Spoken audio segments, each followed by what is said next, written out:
75 velas. Las conté 3 veces mientras las colocaba sobre el pastel que yo misma había horneado. Francisca, eres una tonta, me dije mirando mi reflejo en el cristal de la ventana. Mis manos arrugadas temblaban mientras ajustaba el mantel bordado que había guardado para ocasiones especiales. El reloj de la cocina marcaba las 4 de la tarde. La mesa puesta para 8 personas. 8 sillas vacías. Un silencio que cortaba como navaja.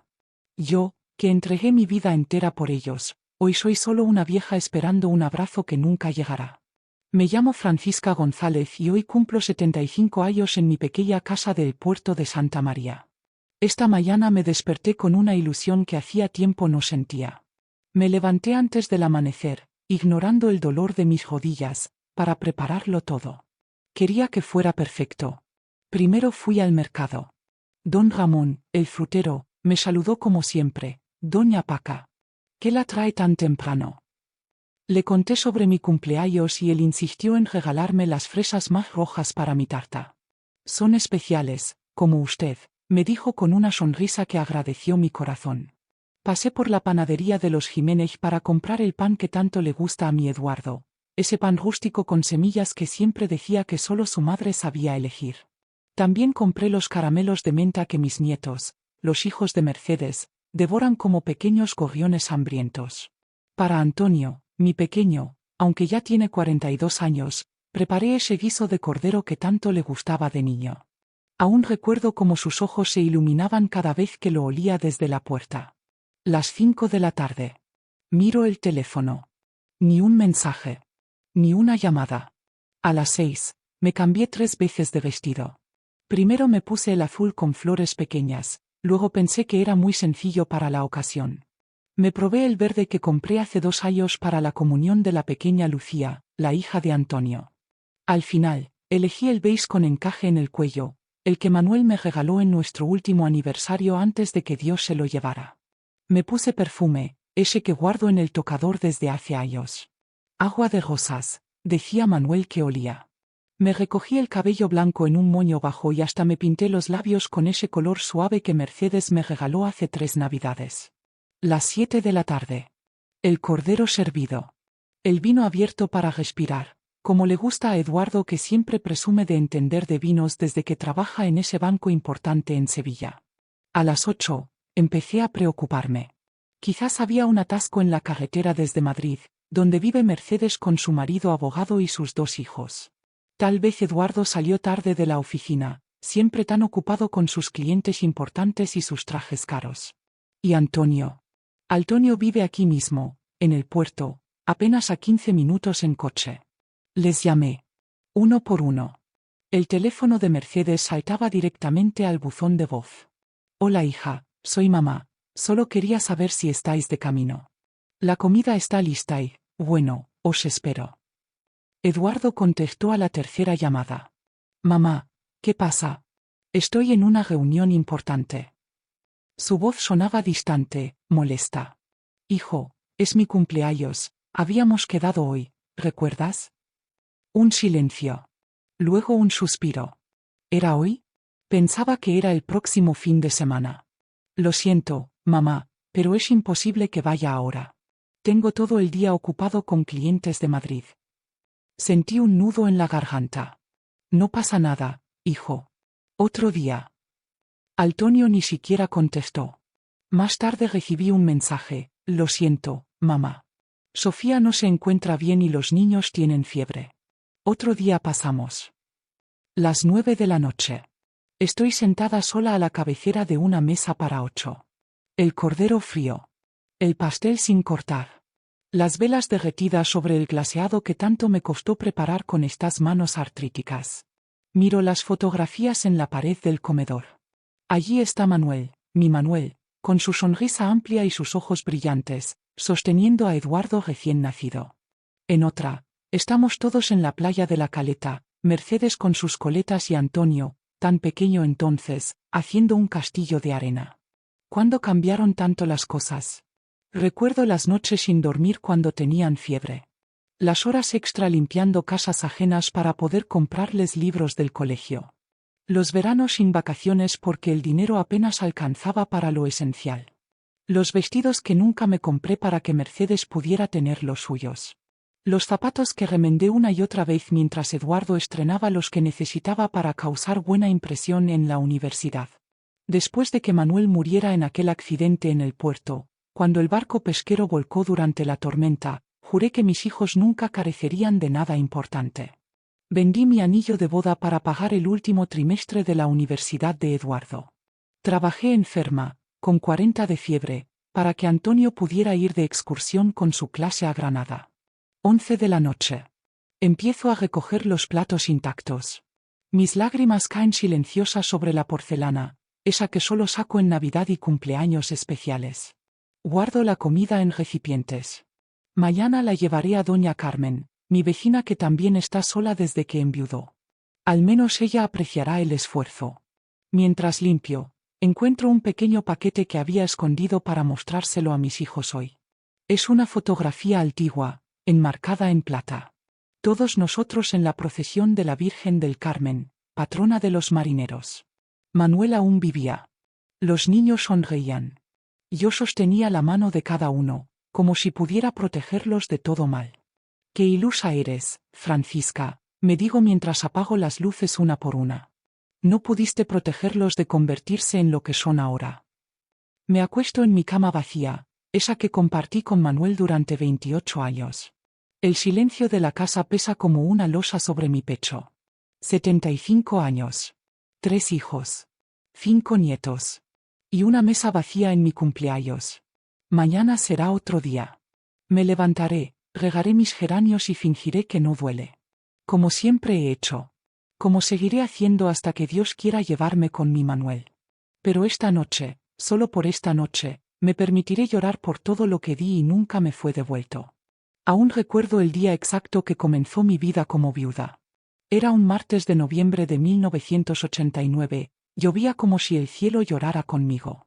Los guardias civiles llegaron a mi puerta con sus sombreros en las manos y esa mirada que te parte el alma antes de soltar palabra alguna. «Lo sentimos, señora González». Esa frase retumba en mi cabeza todavía. El barco pesquero de Manuel había naufragado durante una tormenta inesperada. Mi mundo se derrumbó con esas palabras. Al día siguiente, mientras los vecinos del puerto de Santa María nos traían cazuelas y palabras de consuelo que resbalaban sobre mi dolor, tuve que mirar a mis 3 hijos a los ojos.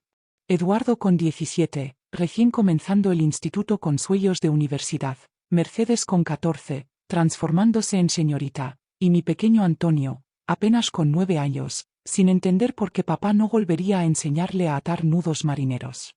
«Mamá, ¿qué vamos a hacer ahora?», me preguntó Eduardo esa noche, con una madurez impropia de su edad, mientras los pequeños dormían abrazados en la habitación contigua.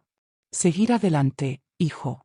Como hacen los González», le respondí, tragándome las lágrimas y la incertidumbre que me ahogaban. Pero la realidad era cruel como el mar que me arrebató a Manuel. La pensión de viudedad apenas daba para cubrir la hipoteca de nuestra humilde casa cerca del puerto. Los ahorros que teníamos eran como granos de arena entre los dedos, insuficientes y efímeros. A los 3 meses de enterrar a mi marido, ya trabajaba limpiando casas por las mañanas. Comenzaba a las 6, antes de que los niños despertaran para ir al colegio. Les dejaba el desayuno preparado y una nota: «Estudiad mucho. Volveré para la comida. Os quiere, mamá». Doña Elvira, una anciana viuda de un capitán mercante, fue mi primera jefa. Su casa en la zona alta del puerto olía a naftalina y a soledad. Mientras fregaba sus suelos, me veía reflejada en ella dentro de 30 años. Sola, rodeada de fotografías amarillentas y recuerdos. «Francisca», me dijo un día mientras le servía su té con limón, «eres demasiado joven para rendirte. Tus hijos te necesitan fuerte, no jota». Sus palabras me calaron hondo. Esa misma tarde busqué un segundo trabajo. El restaurante El Faro necesitaba ayudante de cocina para el turno de noche. Empezaba a las 7 y terminaba a la 1 de la madrugada. Era perfecto, los niños estarían ya recogidos en casa. Y así comenzó mi rutina en 1990. Despertaba a las 5, preparaba desayunos y comidas. Limpiaba casas hasta la 1. Volvía para comer con mis hijos, escuchar sus historias del colegio, revisar deberes. A las 6 preparaba la cena, dejaba todo listo, y besaba sus frentes antes de partir al restaurante. Mamá, estás muy delgada, me dijo Mercedes una noche mientras me veía ponerme el uniforme del restaurante. Es que corro mucho, hija, le contesté con una sonrisa forzada. Las prisas queman calorías. Lo que no le dije es que muchas veces no comía. Les servía a ellos los mejores trozos de pollo, las porciones más grandes de pescado. Para mí quedaban las sobras, si es que quedaba algo. Mi estómago se acostumbró al café negro y al pan duro mojado en aceite. El invierno de 1990 fue particularmente difícil. Eduardo necesitaba libros nuevos para el instituto, Mercedes había crecido y no entraba en ninguno de sus vestidos, y Antonio necesitaba botas porque las suyas tenían agujeros en las suelas. Una noche, tras 12 horas limpiando y 6 en la cocina del restaurante, llegué a casa y me senté frente al joyero que Manuel me había regalado en nuestro 10º aniversario. Quedaban pocas cosas: la cadena de oro de mi primera comunión, los pendientes de perlas de nuestra boda, y el anillo que Manuel heredó de su madre. Perdóname, amor mío, susurré mientras guardaba las joyas en un pañuelo. Nuestros hijos lo necesitan más que yo. Al día siguiente, tras limpiar la mansión de don Joaquín, el abogado, me dirigí a la casa de empeños. Salí con menos peso en el bolso y con billetes suficientes para los libros de Eduardo, un abrigo para Mercedes y botas nuevas para Antonio. Esa primavera, Eduardo me comunicó que quería estudiar económicas en la Universidad de Sevilla. Mi corazón dio un vuelco. ¿Cómo iba a pagarlo? La matrícula, los libros, el transporte diario desde el puerto hasta Sevilla. Claro que sí, hijo, le dije sin pestañear. Tu padre estaría orgulloso. Esa noche lloré en silencio en la cocina, mientras repasaba números que nunca cuadraban. Fue entonces cuando Paco, el cocinero jefe del restaurante, me ofreció trabajar también los fines de semana durante la temporada alta de turismo. Francisca, te pagaré un extra por cada servicio de domingo, me dijo.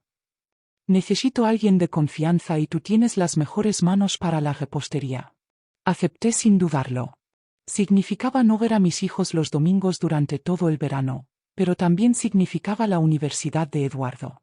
El verano de 1991 fue un borrón de cansancio y sacrificio. Me levantaba antes del alba y regresaba bien entrada la madrugada. Mis manos estaban agrietadas por el detergente y quemadas por el aceite de la freidora. Mi espalda crujía como madera vieja cada vez que me inclinaba. Una noche, Antonio me esperó despierto. Con sus 10 años, ya tenía esa mirada seria que tanto me recordaba a su padre. Mamá, ¿por qué trabajas tanto? Las madres de mis amigos no trabajan así.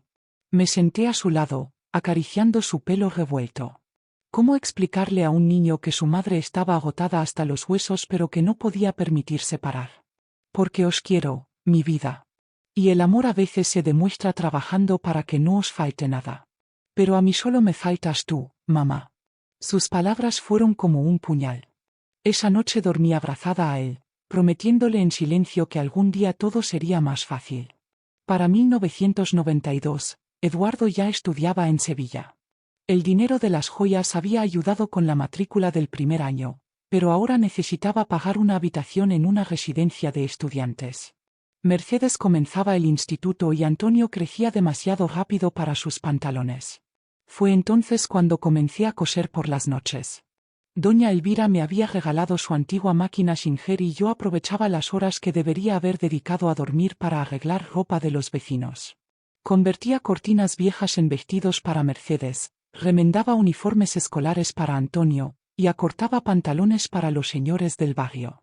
Una madrugada, mientras cosía botones en una camisa bajo la débil luz de mi lámpara, me pinché el dedo hasta sangrar. Estaba tan cansada que ni siquiera lo sentí. Miré la gota de sangre extenderse sobre la tela blanca y pensé en Manuel. ¿Estaría orgulloso de mí? ¿O me diría que estaba sacrificando demasiado? Pero no había tiempo para dudas. El reloj marcaba las 3 de la madrugada y a las 5 debía levantarme para comenzar todo de nuevo. Los años pasaban y mis hijos crecían. Eduardo se graduó con honores. Mercedes comenzó a hablar de universidad también. Antonio seguía siendo mi pequeño, aunque ya me alcanzaba en altura. Cada logro de ellos era una pequeña victoria en mi guerra particular contra la adversidad.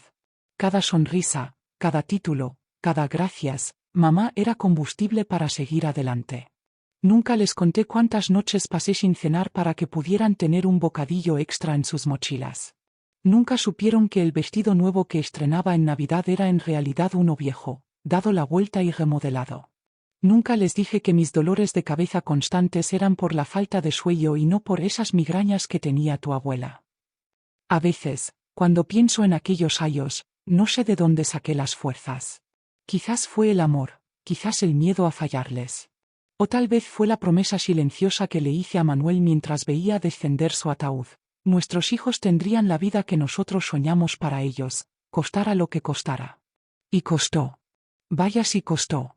Sentada en mi mecedora, con los primeros rayos del sol de octubre filtrándose por el visillo desgastado, intento precisar el momento exacto en que mis hijos comenzaron a alejarse de mí. No fue algo repentino, como un jarrón que se rompe al caer. Fue más bien como esas grietas que aparecen lentamente en las paredes viejas, primero apenas perceptibles, luego imposibles de ignorar. Supongo que los primeros indicios aparecieron con la boda de Eduardo en 1998. Mi hijo mayor, tan guapo con su traje de novio, se casó con Belén, una chica de buena familia sevillana. La ceremonia fue en la Catedral de Sevilla, algo que nunca habría podido costear yo sola. Su suegro, un empresario bodeguero, insistió en pagar casi todo. «Mamá, siéntate allí con los tíos de Belén», me dijo Eduardo, señalando una bancada lateral mientras él saludaba a empresarios y políticos locales. Llevaba el vestido beige que había cosido durante semanas, con encajes que compré en el mercadillo aprovechando una ganga. Me había teñido las canas y hasta me había puesto unas pestañas postizas que Mercedes me ayudó a colocar. «Estás preciosa, mamá», me dijo mi hija, pero vi cómo miraba mis zapatos gastados con cierta vergüenza. Durante el banquete, me sentaron en una mesa alejada del novio. Por cuestiones de protocolo, me explicaron. Mientras comía sola entre desconocidos, observaba a Eduardo moverse entre los invitados distinguidos como pez en el agua. Ya no quedaba nada de aquel niño que me ayudaba a contar monedas para llegar a fin de mes.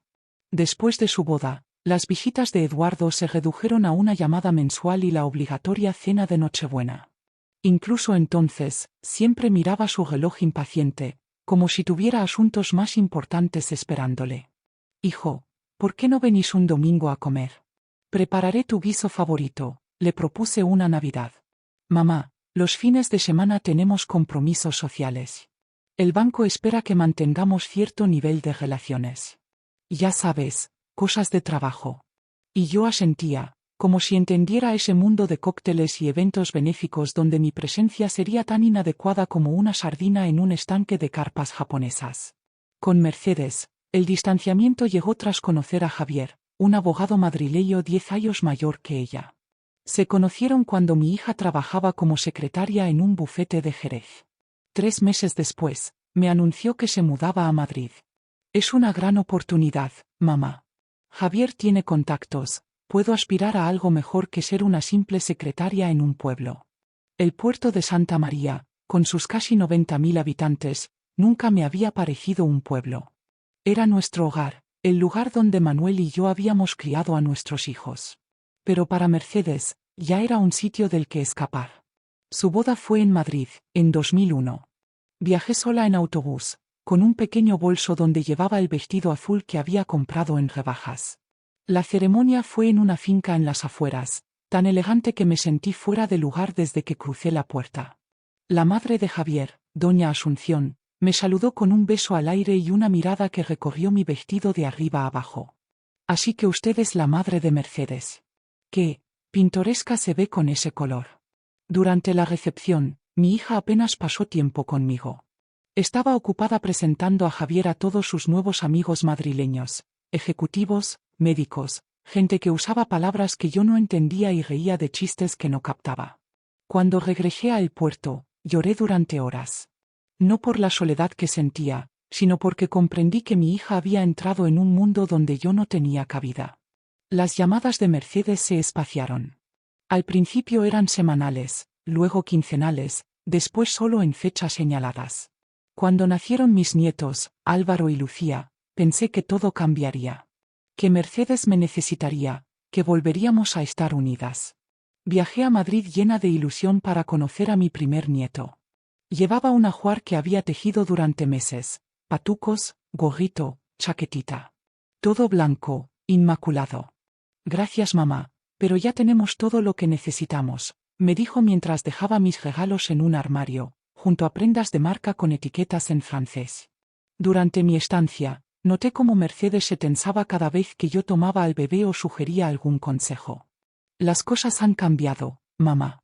Ahora los pediatras recomiendan otros métodos, repetía con frecuencia, como si mis años criando 3 hijos no valieran nada frente a los libros que ella había leído. Me ofrecía quedarme más tiempo para ayudarla, pero me dijo que ya tenían una niñera colombiana que se encargaba de todo. Regresé al puerto con la sensación de ser una visita molesta en la vida de mi propia hija. Con Antonio fue diferente, más doloroso quizás. Mi pequeño, el que siempre fue más apegado a mí, cambió por completo al conocer a Sofía. La conoció en 2003, en la feria de Jerez. Ella era cajera en un banco, una mujer atractiva y ambiciosa que vio en mi hijo un hombre moldeable. Antonio, que siempre fue el más sentimental de los 3, cayó rendido a sus encantos. Recuerdo la primera vez que vino a casa. Sofía miró mi hogar con ojos críticos, tocando los muebles como si comprobara la cantidad de polvo, examinando las fotografías familiares con indiferencia. Así que aquí es donde creció Antonio. Es acogedor, dijo con una sonrisa que no llegaba a sus ojos. Durante la comida, apenas probó mi cocido, alegando que estaba a dieta. Cuestionó cada historia que conté sobre la infancia de Antonio, como si mis recuerdos fueran invenciones. ¿De verdad? Antonio nunca me ha contado eso, decía, mirándole de reojo.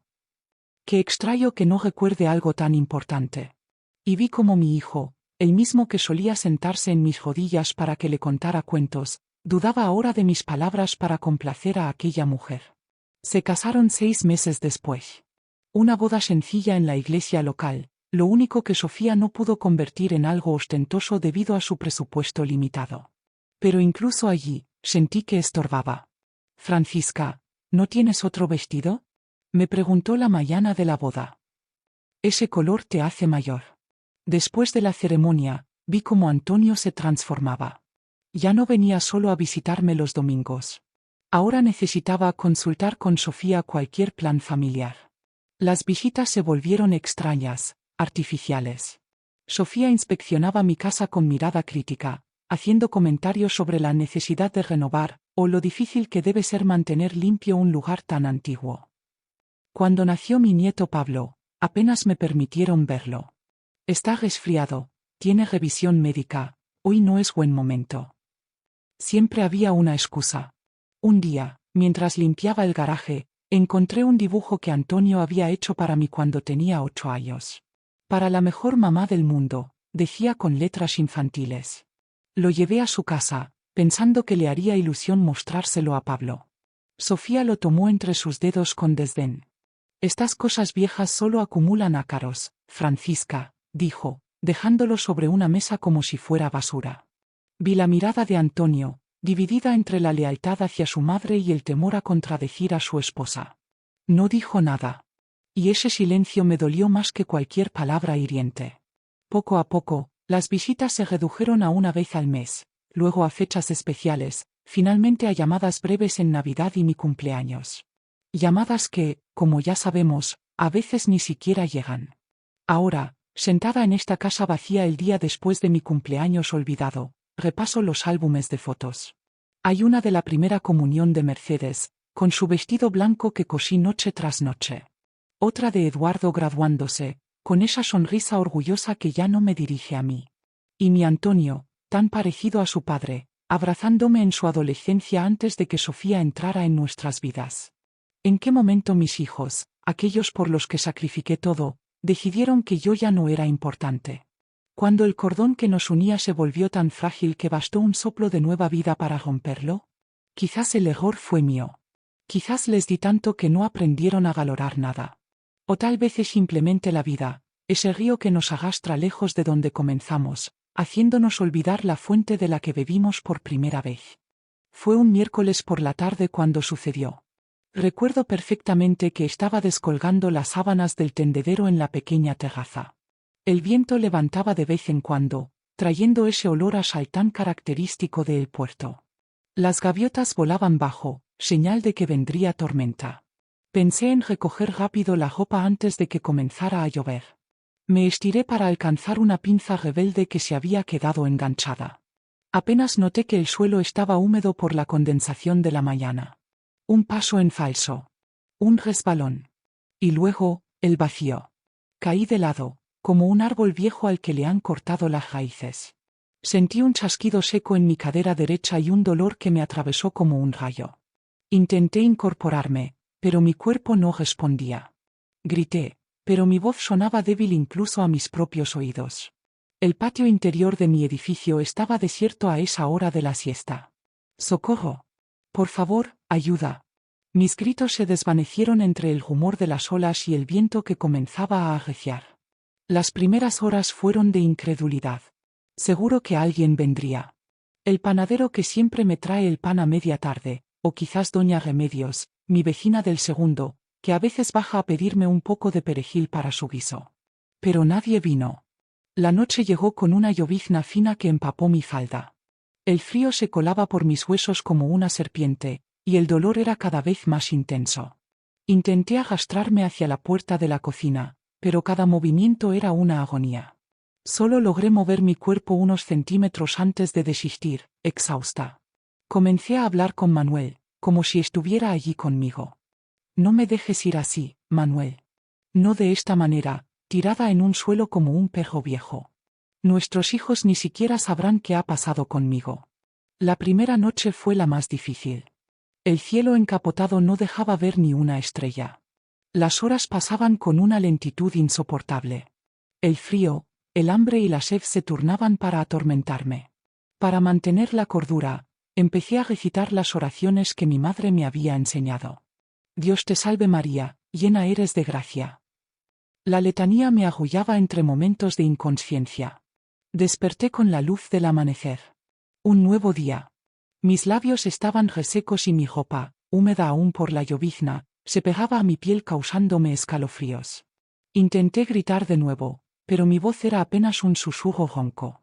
Eduardo, Mercedes, Antonio, pronunciaba sus nombres como un mantra, como si invocarlos pudiera traerlos a mi lado. El segundo día transcurrió en una bruma de dolor y delirio. A veces me parecía ver a Manuel sentado junto a mí, acariciando mi cabello como hacía en las noches de invierno. Otras veces eran mis hijos, pequeños aún, jugando alrededor mío con sus risas cristalinas. «Mamá, ¿por qué estás en el suelo?», preguntaba Antonio en mi alucinación, con esos ojos grandes tan parecidos a los de su padre. «Estoy descansando un poco, mi niño», le respondía, siguiendo el juego de mi mente febril. Al tercer día, había perdido ya toda esperanza. El hambre había dado paso a una extraña sensación de vacío, y la sed era como fuego en mi garganta. Mi mente iba y venía entre la lucidez y el delirio. En uno de esos momentos de claridad, pensé que así terminaría todo. Sola, olvidada, en el mismo puerto donde había comenzado mi historia con Manuel. Fue entonces cuando escuché el timbre. Al principio creí que era otra alucinación, pero el sonido insistente me devolvió a la realidad. Luego, golpes en la puerta. «Doña Francisca, ¿está usted ahí?». «Soy Lola, del tercero». Reuní las pocas fuerzas que me quedaban. «Ayuda, estoy, en la terraza», logré articular, aunque dudaba que pudiera oírme. Pero me oyó. No sé cómo, pero lo hizo. Quizás fue intuición, o quizás los santos a los que tanto había rezado. Escuché cómo forzaban la puerta y luego pasos apresurados. «Madre mía. Doña Francisca». Lola, una vecina con la que apenas había intercambiado más que saludos cordiales, estaba ahora arrodillada junto a mí, con el horror pintado en su rostro. Nunca una cara desconocida me había parecido tan hermosa. «3 días», susurré. «Llevo 3 días aquí». Lo siguiente que recuerdo es la sirena de la ambulancia y manos gentiles levantándome sobre una camilla. Las luces pasaban sobre mi cabeza como estrellas fugaces mientras me introducían en el vehículo. Fractura de cadera, deshidratación severa, posible hipotermia. Las palabras flotaban a mi alrededor como peces en un estanque. El Hospital Universitario de Puerto Real me recibió con su olor a desinfectante y su iluminación fría. Médicos y enfermeras revoloteaban a mi alrededor, conectando tubos, tomando muestras de sangre, haciendo preguntas que yo apenas podía responder. Necesitamos contactar con sus familiares, señora González, me dijo un médico joven con gafas de montura fina. ¿Tiene hijos? 3, respondí con voz débil. Eduardo, Mercedes y Antonio. Les dieron mis datos y números de teléfono. Me trasladaron a una habitación después de realizarme radiografías y análisis. La enfermera que me atendía, Carmen, tenía manos suaves y una sonrisa amable que me recordaba a mi Mercedes cuando era adolescente. Va a necesitar una operación, doña Francisca, me explicó mientras ajustaba el gotero. Pero antes tienen que estabilizarla. Ha pasado usted por una experiencia terrible. ¿Han llamado a mis hijos? Pregunté, con una esperanza que no me atrevía a reconocer. Sí, a los 3. Les hemos explicado la situación. Las primeras horas en el hospital fueron un borrón de medicamentos, sueño inducido y breves momentos de conciencia. Cada vez que abría los ojos, esperaba ver a alguno de mis hijos junto a la cama. Pero solo estaba Carmen, ajustando mi almohada o revisando mis constantes. ¿Han dicho cuándo vendrán? Pregunté la segunda mañana, cuando el dolor había remitido lo suficiente para mantenerme despierta. Carmen desvió la mirada un instante antes de responder. Su hijo Eduardo ha llamado. Dijo que vendrá en cuanto pueda. Pero ese en cuanto pueda se extendió durante 2 días más. 2 días en los que solo la compañía de Carmen y las visitas ocasionales de Lola, mi vecina Salvadora, aliviaron mi soledad. Carmen se sentaba conmigo durante sus descansos. Me contaba sobre su hija pequeña, sobre sus estudios nocturnos para especializarse en geriatría, sobre su marido pescador que salía con la flota cada madrugada. «Se parece usted a mi madre», me confesó una tarde mientras me ayudaba a comer una sopa insípida. «Tiene esa misma fuerza silenciosa, esa dignidad». «¿Y dónde está ella ahora?», pregunté, agradecida por la distracción. «Murió hace 5 años. Cáncer. Estuve con ella cada día». Sus ojos se humedecieron ligeramente. «No entiendo cómo hay hijos que...». No terminó la frase, pero no hacía falta. Ambas sabíamos lo que quería decir. Al 4.º día de hospitalización, por fin apareció Eduardo. Traía un ramo de flores comprado en la tienda del hospital y una expresión que oscilaba entre la culpabilidad y la incomodidad. No me abrazó. Se quedó de pie junto a la cama, como un visitante formal que cumple con una obligación desagradable.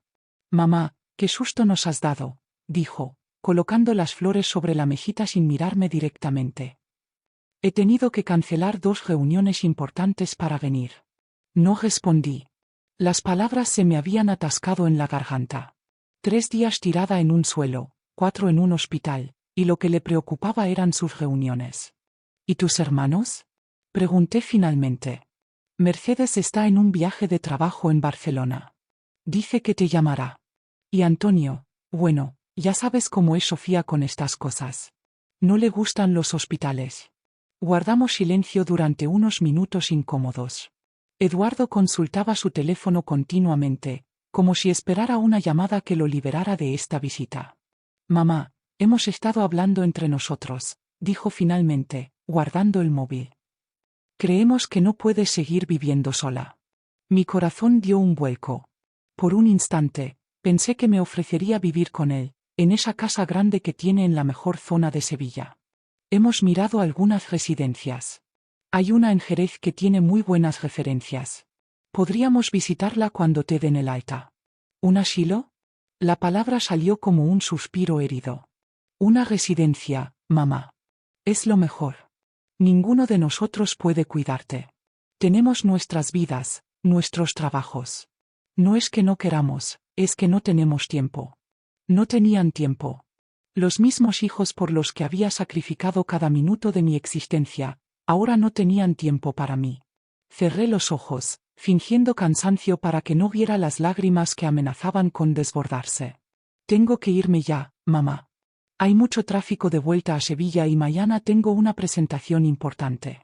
Se inclinó para darme un beso rápido en la frente. Olía a colonia cara y a prisa.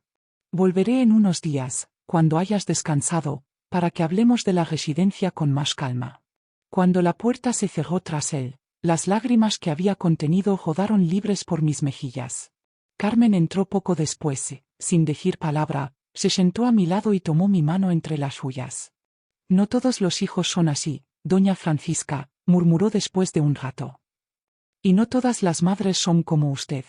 Quizás ellos nunca lo entiendan, pero yo sí. Esa noche, mientras las luces del hospital se atenuaban y el silencio solo era roto por el pitido ocasional de las máquinas, tomé una decisión. Si había sobrevivido 3 días tirada en un suelo, podía sobrevivir a esto. Y no iría a ningún asilo. No permitiría que me apartaran como a un mueble viejo que ya no combina con la decoración. De alguna manera, encontraría la forma de seguir adelante. Con o sin mis hijos. La habitación del hospital se vuelve más fría cuando cae la noche. O quizás sea yo, con estos huesos viejos que ya no retienen el calor como antes. Carmen me ha dejado una manta extra antes de terminar su turno, pero ni siquiera eso consigue espantar este frío que viene de dentro, del alma misma. Esta noche no puedo dormir. Las palabras de Eduardo sobre la residencia resuenan en mi cabeza como un martillo contra cristal. No tenemos tiempo para cuidarte, mamá. Después de todo lo que di, después de cada sacrificio, cada hora de sueño perdida, cada comida saltada para que ellos tuvieran más, resulta que no tienen tiempo. Miro por la ventana. Desde aquí puedo ver un trozo de bahía, con sus luces parpadeantes de barcos que entran y salen. El mismo mar que me quitó a Manuel, pero que antes nos dio tanto. Suspiro hondo, y es entonces cuando mi mente viaja a ese secreto que he guardado durante más de 30 años. Un secreto que podría cambiarlo todo. Recuerdo aquel día con una claridad que el tiempo no ha conseguido difuminar. Era febrero de 1989, apenas 2 semanas antes del accidente que se llevaría a Manuel. Habíamos ido a visitar a su tío Fermín, que vivía en Jota, un pueblo cercano. Un hombre solitario y huraño que solo parecía apreciar a mi marido.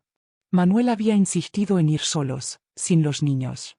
Es una conversación de hombres, me dijo, aunque luego me pidió que los acompañara. El tío Fermín vivía en una casa destartalada frente a la playa, con vistas a un terreno aparentemente abandonado que se extendía hasta la orilla. Este terreno será tuyo algún día, sobrino, dijo el viejo Fermín mientras señalaba con su pipa hacia la extensión de tierra salpicada de pinos y hierbajos. Tengo los papeles preparados. No tengo a nadie más, y tú eres el único que me ha tratado como familia. Manuel intentó rechazarlo, pero su tío era terco como una mula andaluza. Son casi 2 hectáreas frente al mar, muchacho. Algún día valdrá una fortuna, cuando los extranjeros empiecen a comprar todo lo que huela a playa y sol. Prométeme que lo guardarás para tus hijos. De regreso a casa, Manuel parecía preocupado. Francisca, si algo me pasara, comenzó a decir mientras conducía. No digas tonterías, le interrumpí, con ese miedo supersticioso que siempre he tenido a hablar de desgracias. Escúchame.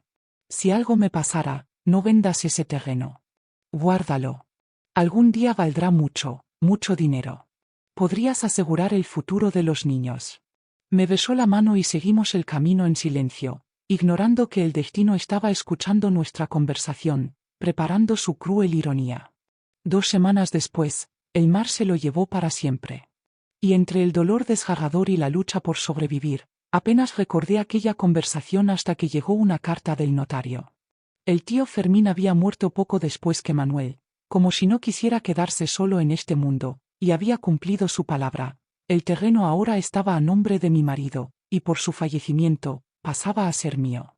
Fui a ver aquel pedazo de tierra, parada bajo el viento salado, sin entender realmente su valor.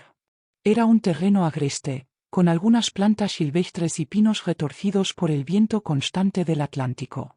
¿Qué iba a hacer yo con esto? Pensé en venderlo inmediatamente. El dinero nos vendría bien para sobrevivir. Pero entonces recordé la promesa de Manuel: guárdalo para los niños. Y así lo hice. Cada año pagaba religiosamente los impuestos de aquel terreno que nadie sabía que poseía. A veces tenía que elegir entre comprarme zapatos nuevos o pagar la contribución. El terreno siempre ganaba. Era lo último que quedaba de la voluntad de Manuel, y yo la honraría aunque me fuera la vida en ello. Los años pasaron, y el puerto y toda la costa fueron cambiando. Donde antes había campos y playas vírgenes, empezaron a surgir urbanizaciones, hoteles, campos de golf. El turismo transformó la zona, tal como había predicho el viejo Fermín. Una tarde de 1997, un hombre trajeado llamó a mi puerta. Señora González, represento a una inmobiliaria. Estamos interesados en adquirir su propiedad en J. Me quedé paralizada. ¿Cómo sabían ellos de la existencia de ese terreno? El hombre me mostró un mapa y una oferta por escrito. La cifra tenía tantos ceros que me mareé. Es una buena oferta, señora. Podría usted vivir cómodamente el resto de su vida. Por un momento, la tentación fue grande. Con ese dinero podría ayudar a Eduardo con su carrera, comprar un piso mejor, dejar de trabajar en el restaurante. Pero nuevamente, la voz de Manuel resonó en mi cabeza: guárdalo para los niños. Lo siento, no está en venta, le dije al hombre, que se marchó con evidente frustración. Después de aquello, vinieron más ofertas. Cada una más generosa que la anterior. Y cada vez, respondía lo mismo. No era el momento. Esperaría a que mis hijos establecieran sus vidas, formaran sus familias. Entonces les revelaría mi secreto, les entregaría su herencia. Imaginaba sus caras de sorpresa, su gratitud, quizás incluso su admiración por la madre que había guardado semejante tesoro para ellos. Mientras tanto, veía cómo la zona se desarrollaba. Como terrenos similares al mío se convertían en complejos turísticos de lujo, en chalets con vistas al mar, en restaurantes exclusivos. El valor de mi parcela se multiplicaba año tras año, mientras yo seguía viviendo con lo justo, limpiando casas ajenas, sirviendo comidas en el restaurante. En 2005, recibí otra visita. Esta vez era un funcionario del ayuntamiento. Señora González, hay un plan de desarrollo urbano que afecta a su propiedad. Si no presenta alegaciones, podrían expropiarle por un precio muy inferior al de mercado. Con los pocos ahorros que tenía, contraté a un abogado que me ayudó a proteger el terreno. Nunca les dije a mis hijos de dónde salió el dinero para pagarlo. Les conté que había ganado un pequeño premio en la lotería. A medida que mis hijos fueron casándose, formando sus propias familias, alejándose de mí, empecé a preguntarme si estaba haciendo lo correcto. ¿Merecían ellos este sacrificio? ¿Entenderían algún día lo que había guardado para ellos? Tumbada ahora en esta cama de hospital, con el fantasma de un asilo planeando sobre mi futuro, ese terreno se ha convertido en mi único poder, en mi carta final. La última oferta que recibí, hace apenas 6 meses, era de casi 4 millones de euros. 4 millones que mis hijos ni siquiera saben que existen. ¿Qué diría Manuel si pudiera verlos ahora? Si viera cómo su Eduardo habla de meterme en una residencia porque no tiene tiempo. Si viera a Mercedes, que no ha encontrado ni un momento para llamar a su madre hospitalizada. Si viera cómo Antonio permite que Sofía me trate como a una carga molesta. Una lágrima resbala por mi mejilla mientras contemplo las luces nocturnas de la bahía. Durante 30 años he sido fiel a la promesa que le hice a Manuel. He sacrificado mi comodidad, mi bienestar, por un futuro que imaginaba lleno de gratitud y amor familiar. Pero esa familia que soñamos juntos ya no existe. Carmen entra silenciosamente a mi habitación para revisar mi gotero. ¿No puede dormir, doña Francisca? Me pregunta con esa dulzura que tanto me recuerda a la que yo tenía con mis propios hijos. Estoy tomando decisiones, hija, le respondo con una serenidad que me sorprende a mí misma. A veces la vida te da segundas oportunidades, incluso a mi edad. Ella sonríe sin entender completamente, ajusta mi almohada y me desea buenas noches antes de salir. Mañana pediré que me traigan papel y bolígrafo. Escribiré al abogado que me ayudó con el tema del terreno. Es hora de tomar las riendas de mi destino una vez más. Ese terreno que guardé durante décadas para unos hijos que ya no valoran mi sacrificio, ahora podría ser mi salvación. Ya no habrá residencia. No permitiré que me aparten como a un mueble viejo. Con el dinero de esa venta podré vivir cómodamente, quizás incluso contratar a alguien que me ayude en casa. Podré mirar a Eduardo a los ojos y decirle: No necesito tu caridad, hijo. Ni tu tiempo. La herencia que guardé para ellos se convertirá en mi liberación. Y tal vez, solo tal vez, cuando vean que su madre anciana ya no depende de su buena voluntad, cuando comprendan que he sido más fuerte y previsora de lo que jamás imaginaron, quizás entonces vuelvan a mirarme con los ojos con que una vez miraron a la madre que lo dio todo por ellos. O quizás no. Y tendré que aceptar que el amor no siempre se devuelve en la misma medida. Que a veces, los mayores sacrificios pasan desapercibidos. Pero al menos, por primera vez en décadas, tomaré una decisión pensando en mí. En Francisca González. No en la madre de Eduardo, Mercedes y Antonio. No en la viuda de Manuel. Solo en mí. Y hay algo liberador en eso, algo que me hace sonreír en la penumbra de esta habitación de hospital mientras escucho el rumor lejano de las olas, las mismas que un día me quitaron a Manuel pero que ahora, irónicamente, me devolverán a mí misma. Llevaba ya 5 días en el hospital cuando los médicos decidieron que podía volver a casa. La operación de cadera había sido un éxito, según decían, aunque yo seguiría necesitando un andador durante semanas y sesiones de rehabilitación. Eduardo no volvió a visitarme después de aquella conversación sobre la residencia. Mercedes llamó una vez, brevemente, desde Barcelona. Antonio ni siquiera eso. Fue Carmen quien se ofreció a llevarme a casa en su día libre. No se preocupe, doña Francisca. Mi marido nos acercará en coche y la ayudaremos a instalarse. No supe cómo agradecérselo. Esta joven enfermera, sin ninguna obligación hacia mí, mostraba más compasión que mis propios hijos. Ya en casa, la realidad de mi nueva situación me golpeó como una bofetada. Las escaleras que antes subía sin pensar ahora parecían una montaña. La cocina, donde había preparado miles de comidas, se había vuelto un territorio hostil lleno de objetos que no podía alcanzar. Carmen y su marido, Paco, me ayudaron a reorganizar los muebles para que pudiera moverme con el andador. Incluso me instalaron un teléfono inalámbrico junto al sofá. Pasaré a verla mañana después de mi turno, prometió Carmen al despedirse. No hace falta, hija. Ya has hecho demasiado, le dije, aunque en el fondo temía la soledad que me esperaba. Para mí no es ninguna molestia, doña Francisca. Además, le he cogido cariño. Esa primera noche sola fue terrible. El silencio de la casa vacía parecía amplificar los crujidos del andador contra el suelo. Tardé casi 20 minutos en prepararme un vaso de leche caliente, y cuando finalmente me senté en el sofá, exhausta, las lágrimas comenzaron a caer sin control. ¿Qué va a ser de mí?, me preguntaba una y otra vez. Pasaron 3 días así. Carmen venía cada tarde, me traía algo de comida casera y me ayudaba con pequeñas tareas. Una vecina del edificio, Lola, la misma que me había encontrado tras la caída, también se pasaba a media mañana para ver si necesitaba algo. El cuarto día, estaba adormilada en el sofá cuando sonó el timbre. Pensé que sería Carmen, aunque era temprano para su visita. Con esfuerzo, me incorporé y avancé lentamente con el andador hasta la puerta. Al abrirla, me quedé sin aliento. Ante mí estaba Pablo, mi nieto, el hijo de Antonio y Sofía. Hacía casi 2 años que no le veía, desde la Nochebuena en que Antonio y su familia se habían marchado temprano porque Sofía tenía migraña. Pablo había crecido en ese tiempo. Ya no era el adolescente desgarbado que recordaba, sino un joven de unos 22 años con barba incipiente y el pelo más largo de lo que su madre habría permitido. «Pablo», exclamé, sintiendo que el corazón se me aceleraba de alegría.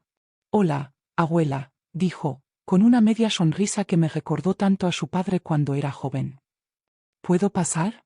Le hice pasar torpemente, luchando con el andador. Él se adelantó para ayudarme. «Me he enterado de lo que te pasó», dijo mientras me acompañaba hasta el sofá. Me lo contó Carmen. «¿Carmen? ¿La enfermera?», pregunté, confundida. «Su hija estudia conmigo en la facultad». «Bueno, estudiaba», su voz se apagó ligeramente. «¿Cómo que estudiaba?», pregunté mientras me acomodaba en el sofá. Pablo se sentó frente a mí, en el sillón que había sido de Manuel. «He dejado la carrera, abuela», confesó, mirando al suelo. Ingeniería no era lo mío, por mucho que papá insistiera. «¿Y qué quieres estudiar tú?», le pregunté, recordando cómo su padre, mi Antonio, Siempre había sido apasionado del dibujo hasta que conoció a Sofía, quien consideraba el arte un pasatiempo sin futuro. Bellas artes, dijo, y por primera vez vi un brillo de entusiasmo en sus ojos. Quiero ser ilustrador. Pero papá y mamá, bueno, digamos que no están muy contentos con mi decisión. ¿Y dónde estás viviendo ahora? Le pregunté, notando de pronto que llevaba una mochila grande. Estoy quedándome con unos amigos, temporalmente, respondió evasivo. La verdad es que me he marchado de casa hace 3 semanas. Las cosas con mamá se pusieron difíciles. Guardamos silencio un momento. Podía ver en su rostro que había mucho más que no me estaba contando. ¿Quieres un café, hijo? Le ofrecí, intentando levantarme.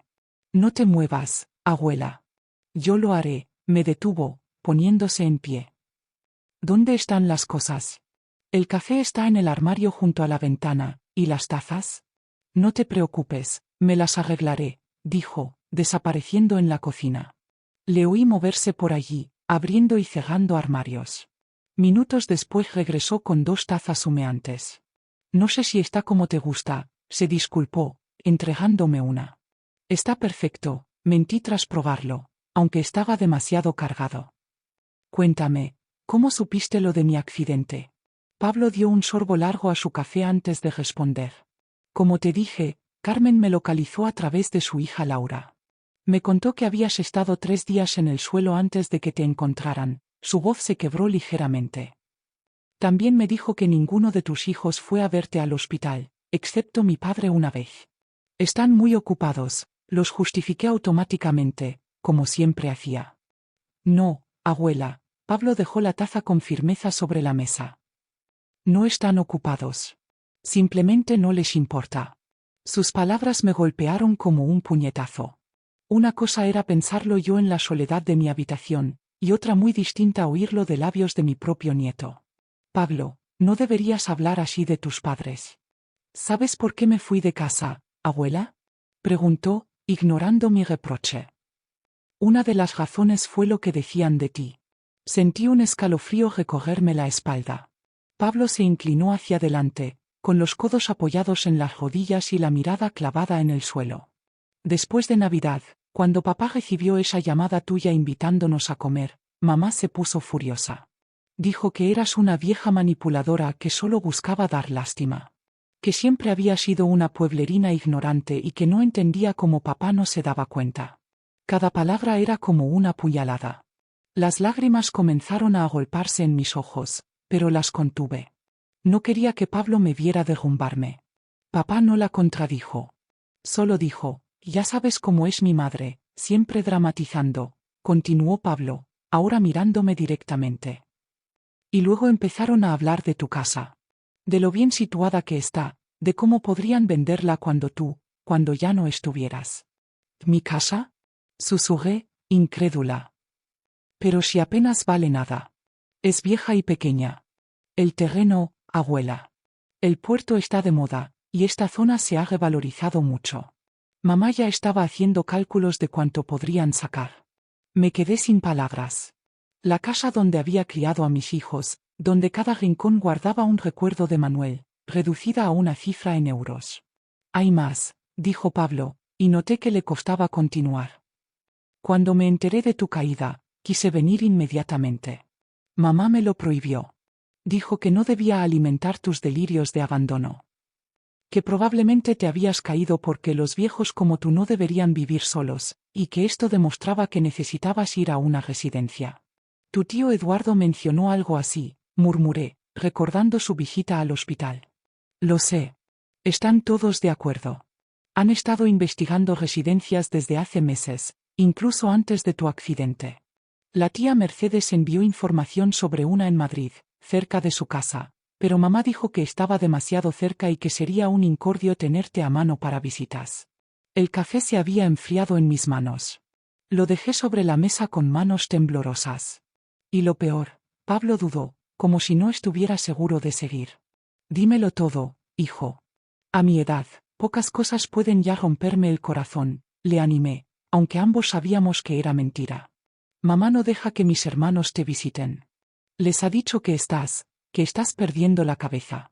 Que dices cosas sin sentido y que podría ser perturbador para ellos verte así.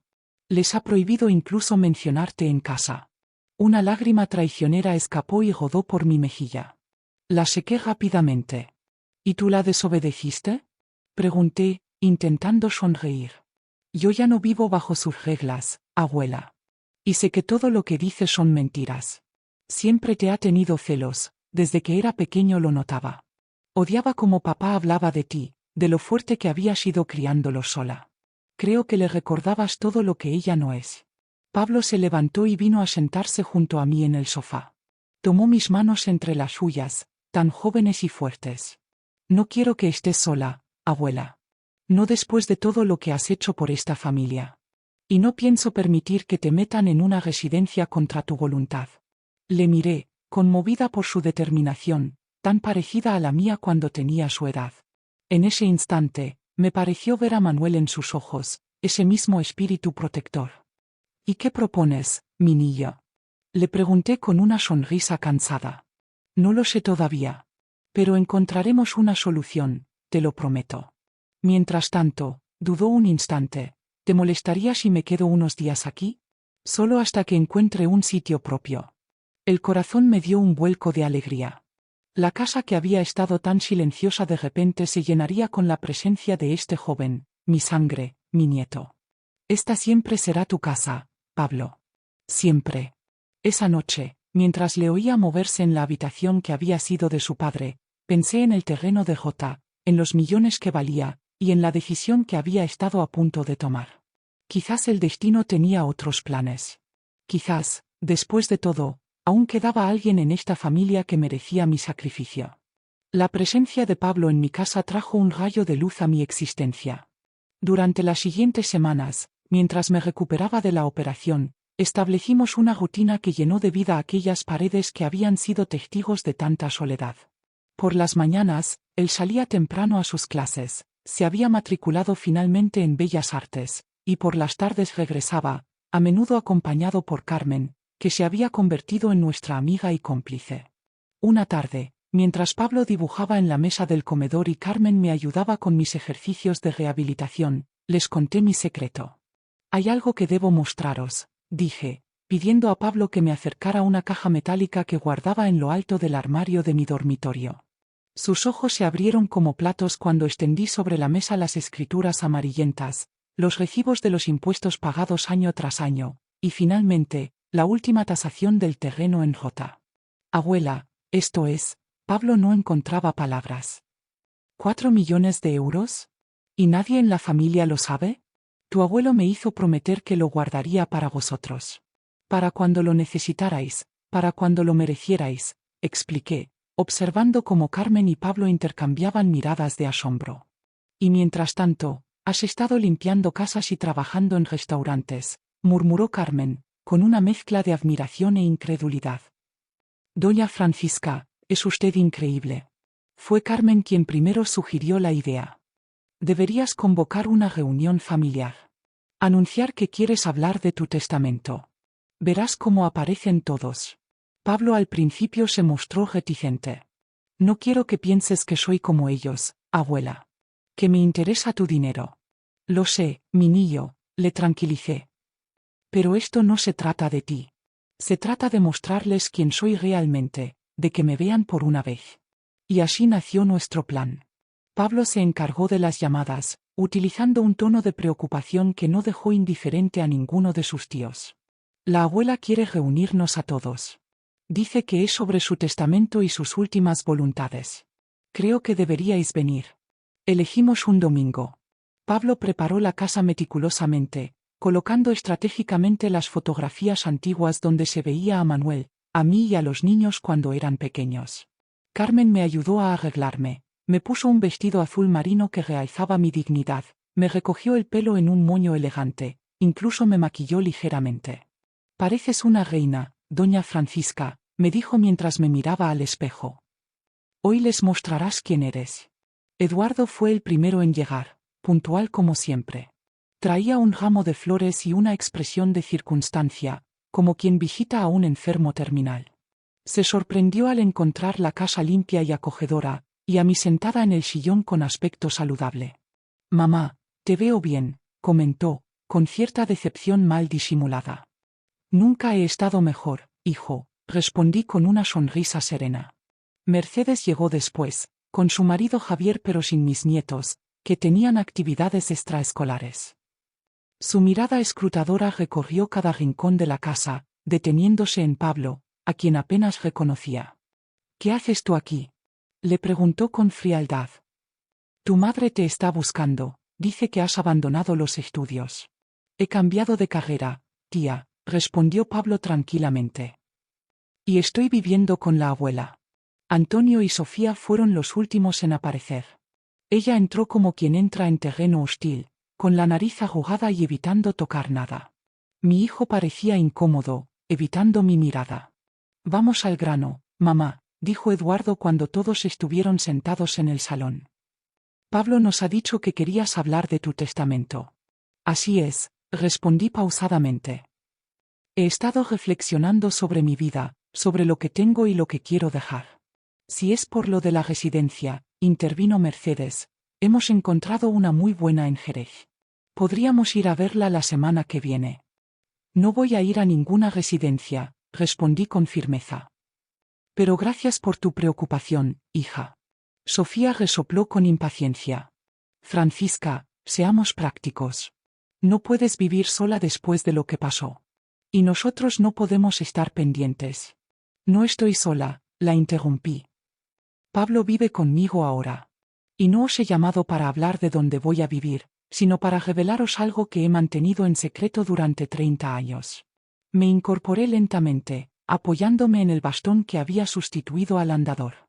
Pablo se acercó a mí con la carpeta que contenía todos los documentos. Antes de morir, vuestro padre me hizo prometer que guardaría algo para vosotros. Algo valioso que su tío Fermín le dejó en herencia. A medida que explicaba la historia del terreno en Jota, como lo había conservado todos estos años pagando los impuestos con mi escaso dinero, como había rechazado múltiples ofertas de compra, sus rostros fueron transformándose. La indiferencia dio paso a la incredulidad, y ésta a un interés voraz cuando mencioné la tasación actual. ¿4 millones de euros? Eduardo fue el primero en reaccionar. Pero mamá, ¿por qué no nos lo dijiste antes? Esperaba el momento adecuado. Esperaba que lo merecierais. Nunca olvidaré lo que sucedió a continuación. Como lobos que cambian su aullido, mis hijos comenzaron a transformarse ante mis ojos. El silencio que siguió a mi revelación duró apenas unos segundos antes de que la tormenta estallara. De repente, mis 3 hijos comenzaron a hablar al mismo tiempo, atropellándose con preguntas, sugerencias y, por supuesto, reproches. «Podríamos construir un complejo turístico», exclamó Eduardo, con ese brillo calculador en los ojos que había adquirido en sus años de banco. «Tengo contactos que podrían ayudarnos con los permisos». Mercedes, siempre práctica, ya estaba dividiendo la herencia en su cabeza. Lo más sensato sería venderlo y repartir el dinero. 1/3 para cada uno de nosotros, dijo, como si yo ya no estuviera presente en la sala. Antonio, mi pequeño, permanecía callado, pero su mirada iba de mí a Sofía, quien no disimulaba su entusiasmo. Francisca, intervino ella con una sonrisa que nunca le había visto dirigida hacia mí, no sabía que eras tan previsora. Quizás hemos sido injustos contigo. Fue entonces cuando noté algo extraordinario, ninguno me había dado las gracias. Ninguno había reconocido el sacrificio de tantos años. Solo veían el dinero, como buitres que finalmente encuentran la carroña que tanto habían esperado. Pablo permanecía a mi lado, tenso, observando la transformación de su familia. Carmen, que se había retirado discretamente a la cocina cuando llegaron mis hijos, asomó la cabeza con expresión preocupada. «Quizás deberíamos celebrarlo», propuso Eduardo, sacando el teléfono.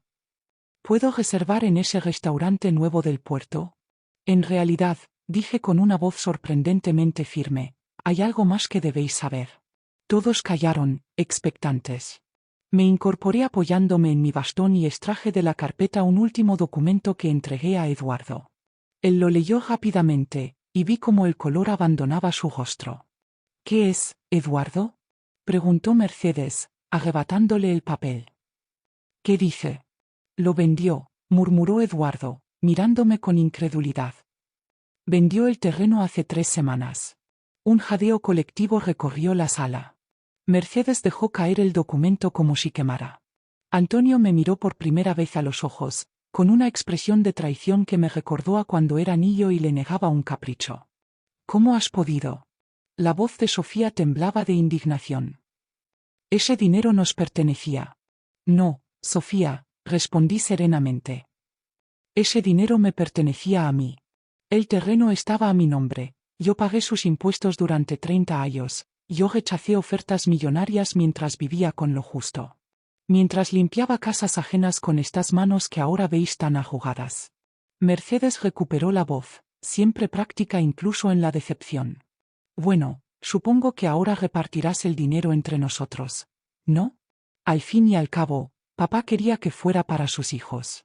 La miré directamente a los ojos, a esta hija que no había encontrado tiempo para visitar a su madre hospitalizada. Tu padre quería que tuvierais un futuro asegurado. Y lo tenéis, ¿no es así? Todos tenéis casas, trabajos, vidas cómodas que yo os ayudé a construir.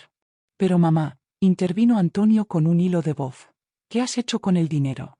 Me erguí todo lo que mi vieja columna me permitía y miré a cada uno de mis hijos antes de continuar.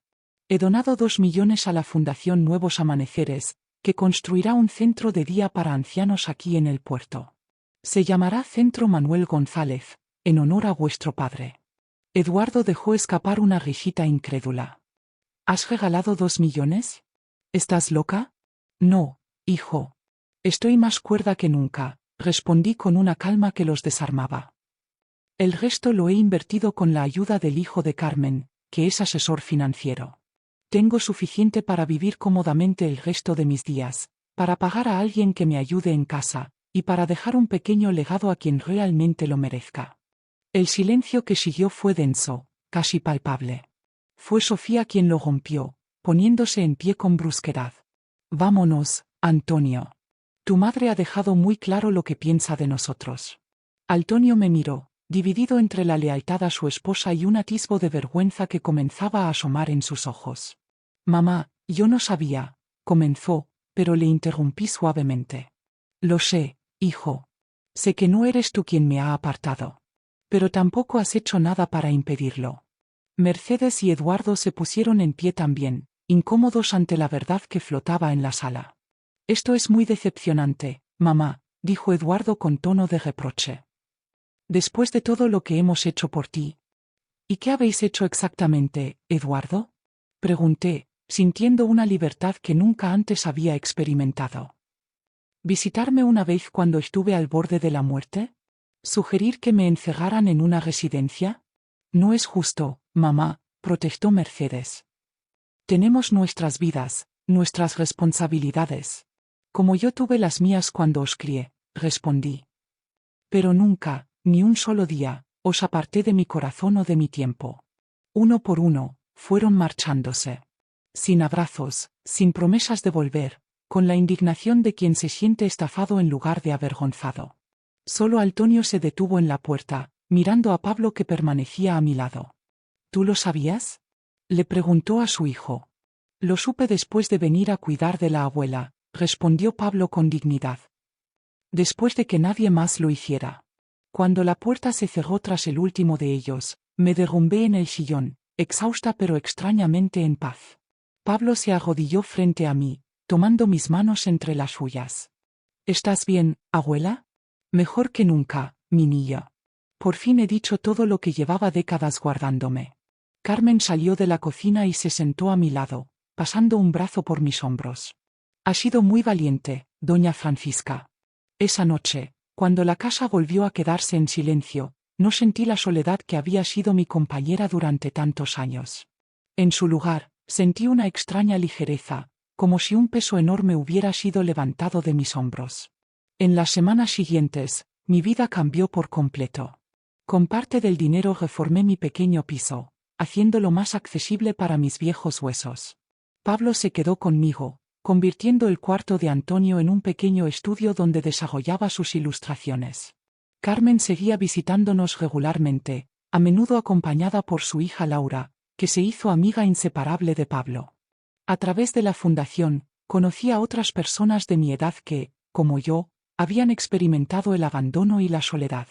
Juntos formamos un grupo que se reunía semanalmente para compartir historias, risas y, a veces, también lágrimas.